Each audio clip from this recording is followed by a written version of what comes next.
So for the last few days, we've been throwing around the idea of World Wrestling Entertainment holding shows in empty arenas. And if tonight's anything to go by with this episode of Smackdown, just call the shows off. Honestly, this show tonight, it was just downright depressing. Now, I don't use the word depressing too liberally because people go through depression and it's a serious thing. But in a loose sense, this show tonight was downright depressing. Now, luckily for me, I couldn't watch the show live. I literally got home from what I was doing like 5 minutes after it went off the air, and then I literally watched or skim watched this show quick, which I'm so happy I didn't watch this live because this would have demoralized me if I watched it live, especially when they replayed the Elimination Chamber men's tag match for 45 minutes. Oh my god. So yeah, tonight's show took place in the Performance Center, which they moved SmackDown 2 days ago. So SmackDown was going to take place in Detroit, Michigan, but they've moved that out of concerns with the virus. So now it's in the Performance Center. So Raw on Monday night is going to be in the Performance Center. That show for 3 hours of Stone Cold night, it's 3:16. So Stone Cold's episode of Raw for 3 hours. If it's anything to go by this, I just don't want to see Raw at all.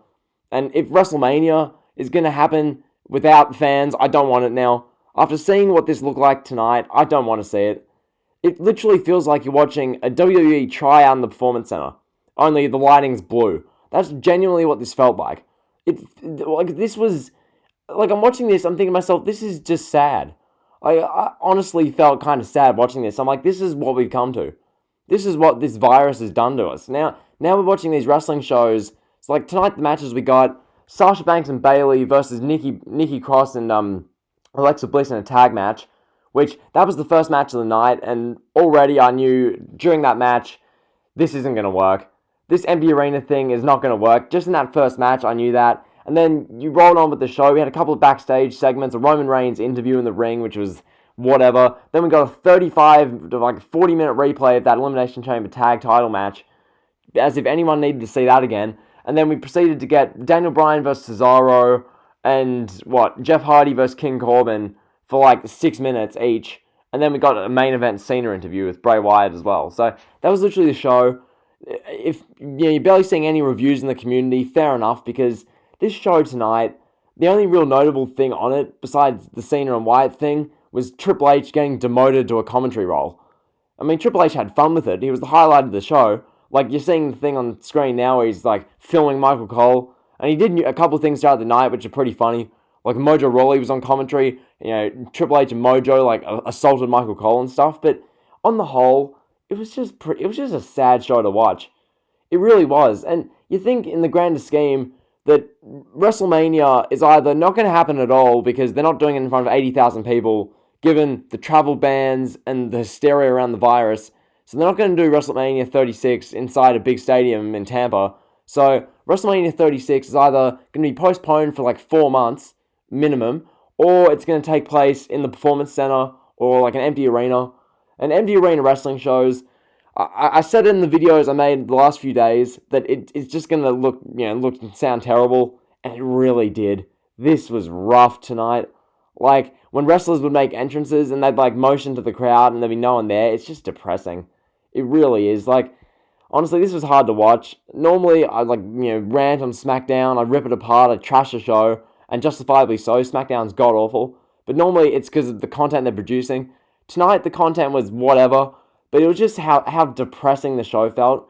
It felt like I was literally watching a tryout in the Performance Center. That's what this show felt like. And it went for 2 whole hours. A third of the show was just some BS, nothing replay. It was honestly just sad. So, I guess without further ado, I'll get into this show. I've got actually a fair amount of notes. Most of it's from this Cena and Wyatt main event segment, but yeah, I mean, honestly, pretty upsetting. So we open the show with Triple H. He's standing at the balcony of the Performance Center. So the one where Ciampa and Gargano had their final spot to the brawl on Wednesday. Triple H is standing up there in a suit, and he's talking about how this is where the Performance Center. This is where people train and athletes put their blood, sweat, and tears to become a wrestler and perform for the fans, that kind of thing. So I'm thinking to myself, okay, what's Triple H's role here? What's happening? So from there, we do the opening package. Are you ready for a good time? And I said last week I was really animated about that, and I ranted about how, just pathetic that is. Are you ready for a good time? And then SmackDown plays. Here, I was ready for a good time. I was interested to see what SmackDown were going to do, and the amount of disappointment I felt. Like, I knew it was in an empty arena. I knew that. It's not as if I thought there'd be fans and there was no one. But just seeing what this set looked like, it was just depressing. It really was. So from there, we go and see Michael Cole on commentary. He talks about what we'll see on the show. Then we get Bayley and Sasha Banks coming down. So Sasha Banks' music hits, and then Bayley music hits. They're walking down, and it really, really hits me in that moment. Wow, this is what the virus has done to us. And it's only been really, breaking in America for like a week and a bit. And already these empty arena shows, which feel soulless, lifeless, I feel like you're watching a tryout in the Performance Center. So Sasha and Bayley walk down to the announcers table to confront Triple H and Michael Cole. So Triple H is the commentator for this show with Cole. Such a weird announce team. It was bizarre to listen to. Basically, Sasha Banks and Bayley, they're talking about where's Paige? Come on, where is she, Triple H? They're like really making a scene. Talking about like how they're the best two women in the world at wrestling and whatnot. From here, Alexa Bliss and Nikki Cross come down. They're cutting this like meaningless promo about the women's tag titles and how they're not being defended enough and how they want to win the belts. I don't care. The women's tag belts are irrelevant. So from here we get Bayley and Sasha Banks versus Alexa Bliss and Nikki Cross match. This was just whack. Like, the match itself was whatever. I skipped through most of it because I watched the first minute of this match. And it felt, I've said this like 10 times already, but I'll keep saying it. It felt like I was watching like 4 women who are trying out to become pro wrestlers for World Wrestling Entertainment. That's what this felt like. Because there was no crowd, there was no like atmosphere or energy, they were just having a match. It was soulless, it was lifeless, and it was really in this match, I thought to myself, they cannot go through with WrestleMania at all for months. Because if this is going to be the alternative to doing WrestleMania in a stadium, don't do WrestleMania at all, because this is a disaster. So that match, it was whatever. In the end, Asuka comes down and costs Bliss and Cross the match, so Sasha and Bayley win, whatever. From here, we get a recap of Goldberg, Roman Reigns. Then we get the Michael Cole sit-down interview in the ring with Roman Reigns, so this was fine. Reigns talks about feeling blessed to be where he is, given what he's been through. He talks about putting butts in the seats and how him and Goldberg drew a big reaction last week and whatnot, 2 weeks ago. Okay, then Reigns addresses the critics, and he says this, listen to this, he says, I main event in front of 5,000 people in random, arenas around America and around the world, so why can't I main event WrestleMania as like a culmination of my hard work throughout the year? And my first thought was, well, you shouldn't be main eventing the shows in front of 5,000 people now, should you? This isn't just a main eventing WrestleMania thing. This is a Roman Reigns in the main event at all thing. So, Reigns said that, and then they hype up Spear versus Spear, whatever. I don't care. Roman Reigns sitting down in front of nobody and talking to Michael Cole is not going to hype me up. So, from here we see Jeff Hardy and Baron Corbin backstage. They're arguing. So, Hardy, he's back on TV. Fine. He's on SmackDown, so within 3 weeks I won't care at all about him. From here we see Elias come over, and Baron Corbin's all pissed. No one cares. From here we see Daniel Bryan and Drew Gulak talking backstage. They're getting on the same page after their match, so there's like mutual respect there. From here, Zayn, Cesaro, and Nakamura come over, and they make a challenge. So Cesaro, Daniel Bryan later on tonight. Fine. From here we go. This is a bit of a rant coming here. Look, I get that there's nothing you can really do on this show. Actually, I say that. World Wrestling Entertainment has their backs to the wall for this show, and going forward, they really do. Because you don't know what's happening in WrestleMania, so you've just got to try and put on TV for the sake of it. But, oh my god, putting in a 35-minute replay that goes through 3 commercials of the men's tag team Elimination Chamber match from SmackDown. They just showed the whole match. I kid you not, they just showed the whole match in its entirety. No one cared at the pay-per-view. Absolutely 0 people care now. I bet the ratings just tanked during this part of the show. The first half an hour, granted nothing really overly notable was happening, but it was something. And this, they just showed 35 minutes of just, the replay. And, we go to commercial, come back, see Michael Cole and Triple H saying something, and we just go back to the match. So that went from, the 35-minute mark to, the hour and 10-minute mark. So that was a complete redundant waste of time, going through 35 minutes and 3 commercials. So we come back at the end of that match, we see Miz and Morrison retain at the end of it. So then we see Miz and Morrison in the ring with the tag titles. They're mocking the crowd, and they're saying that if anyone thinks we're not the best tag team in the world, stand up. And of course no one would because there's no fans. I'm just thinking to myself, this is garbage. So from here, they're talking about Rob Gronkowski. Is Gronk going to be there? Is he not? We go to commercial after the break. Rob Gronkowski's signed with World Wrestling Entertainment. Gronk will be on SmackDown next week. So whatever. We also find out that Goldberg and Reigns doing contract signing next week. Couldn't care less. So from here, we see Mojo Rawley on commentary as well. Mojo and Triple H literally assault Michael Cole on commentary for no reason. Like, just, you see how this stuff, none of it's really eventful. Like, stuff's happening, but it's not really, you know? Like, it's just stuff. It's a complete filler waste of time. They're just trying to get through 2 hours on Fox and get off the air quick, so they can have another week to see where the virus, finds itself. So from here we get Daniel Bryan versus Cesaro. They should have just given this 35 minutes and have them do match of the year. If they were smart, they would have done that. Instead, they literally go to commercial right away after the entrances, and then we get like 5 minutes of wrestling, and then it just kind of ends.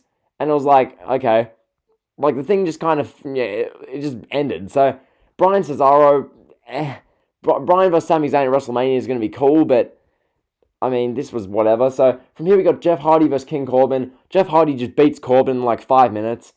Another dead match because there's no crowd, so I feel like I'm watching a PC tryout. So that was Jeff Hardy, King Corbin. From here we see Triple H once again getting hyped on the balcony. Triple H is standing on the balcony talking about the Performance Center again. He then introduces Cena. So we got Cena's music hitting. No reaction because there's no one there, which felt bizarre. Cena coming out from no one was whack. So John Cena, he gets in the ring with Michael Cole, doing the same interview style that Reigns did. Cena addresses having no fans in the arena. He talks about how bizarre it is. And then Cena talks about, being the cause and responding to being the cause of someone's failure. So in this case, it's Bray Wyatt. Cena mentions how he lost to Miz at Mania, lost to RVD at One Night Stand, lost to CM Punk at Money in the Bank, lost to Undertaker at WrestleMania 34. But Cena says that, everyone who says that Cena's buried, and people, Cena buries people, he mainly pretty much just says that that's because they don't fight back or something. That was pretty much what Cena was saying. That Cena pushes and digs deep and going to get tough. So that's why Cena is where he is. And everyone else he's buried throughout the years hasn't. It's basically what the promo was. Like, Cena's promo was really good here. I was entertained by it. So Cena, he says that, first we get a recap of what happened 2 weeks ago. We destroy that to kill 2 minutes of TV time. From there, Cena once again talks about investing in people who earn it. And then he says that at WrestleMania, he'll take Bray Wyatt out of the equation. So, really good promo by Cena. From here, we have the Firefly Funhouse kind of sound effect. Bray Wyatt, we hear his voice. He walks down the aisleway, or I guess, yeah. So he's cutting this promo. Wyatt says that, he praises Cena's achievements and talks about how great Cena is. Then Wyatt says that Cena has them all wrong. Wyatt says that he wanted to smash his fist into his skull to stop the voices in his head at one point. And that went on for years. And then Wyatt talks about how he eventually, caved into the voices and listened to the demons inside his head. Like, a really good promo from Bray Wyatt here. This was great stuff. So, from here, he turned his voices into a funhouse. But then that turned into being a really serious version of himself. So, this whole promo ends with Wyatt saying to Cena, "Let me in." And then we end SmackDown. So, that was tonight's SmackDown. Honestly, an absolutely bizarre show. I don't know what I can compare this show to. It was like a one-of-a-kind SmackDown. And if this is what we're getting for 3 hours on Raw Monday night, I don't want to see it. I just don't. I don't want to see a replay of Shayna Baszler winning the Chamber match. I don't want to see this stuff. I don't want to see Michael Cole and Triple H on commentary again. Triple H getting demoted like this, no Corey Graves, half the roster wasn't even at the show tonight, it was a mess. Like, it's really, this virus, you really see the effects of it on a show like tonight. Like, this was downright depressing. I only sat through like 15 minutes of it. Because literally, I could watch this. I watched this whole show through with that review in 15 minutes. If I watched this show live for 2 hours, I would be just like, I'd be inconsolable. It was that bad. It was downright depressing, pathetic. So that's the review. Hopefully you enjoyed. Like, comment, sub. This show was just a waste of time, and it's just sad to see where they've gone. So hopefully you enjoyed. Like, comment, sub. See ya.